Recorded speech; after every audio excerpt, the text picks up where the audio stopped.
자, 이번 상담 사례는 자, 주택을 사고 팔면서 같은 날입니다. 같은 날 사고 파는 거예요. 자, 이럴 때는 어떻게 되느냐? 자, A 중개사님이 중개를 하면서 일시적 2주택자 고객인데 이것도 마찬가지로 비과세 주택을 팔고 새로운 집을 사는 겁니다. 또 사는 거예요. 자, 이럴 때 세금 문제가 어떻게 됐냐 이거죠. 그렇죠?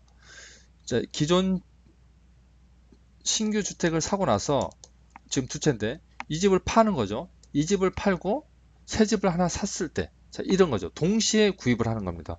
이럴 때 같은 날이면 또 어떻게 되느냐 이거죠. 같은 날이면. 자, 이런 거 보죠. 내가 파는 집, 사는 집, 계약 일자, 중도금 일자는 중요하지 않습니다. 자, 여기서 따져야 될 것은 잔금 청사한 일이 언제냐라는 건데, 한번 볼까요? 내가 파는 집은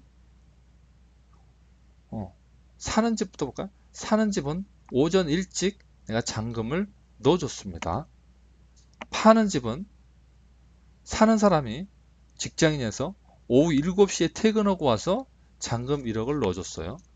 그러면 지금 오전 4시에 내가 새 집을 샀고 오후 7시에 기존 집을 팔았다 이거예요. 그러면 예를 들면 12시 땡땡 기준으로는 어떻게 돼요? 집이 세 채인 겁니다. 세 채죠. 왜냐하면 10시 기준으로 샀으니까. 자, 이럴 때 어떻게 하느냐? 뭐 세법에는 사실 정해놨습니다. 혹시 헷갈릴까 싶어서 그러는데 두 개 이상의 주택을 같은 날 매매했다라고 하면 거주자가 즉 매도인이 선택할 수가 있습니다. 선택하는 순서에 따라서 주택을 양도한 것으로 봅니다. 그래서 결론적으로 말씀드리면 같은 날 사고 판다 그러면 우리 정서적으로 집을 팔고 이사가 같은 날이면 먼저 걸 팔고 새로운 걸 산 걸로 보는 겁니다. 자, 그래서 비과세가 다 되는 거예요. 비과세가 되는 겁니다.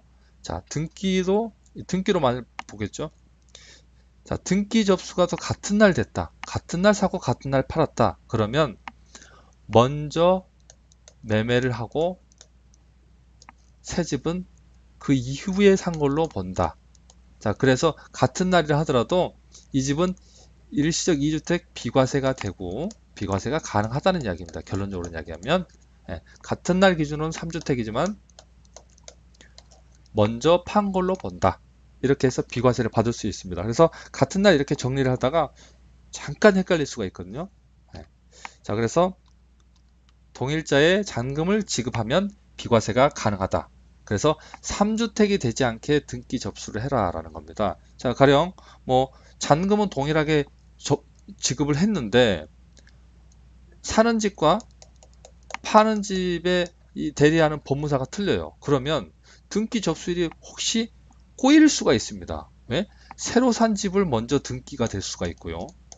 파는 집은 나중에 또 등기가 될 수가 있어요. 그래서 이거 법무사 사무소에 바로 이야기를 잘 해줘야 돼요. 같은 날 했는데 내가 비과세를 받는 집을 먼저 등기 접수를 해주라. 같은 날, 최대한 같은 날은 해줘라 라는 것들을 이야기를 해주시는 게 좋습니다.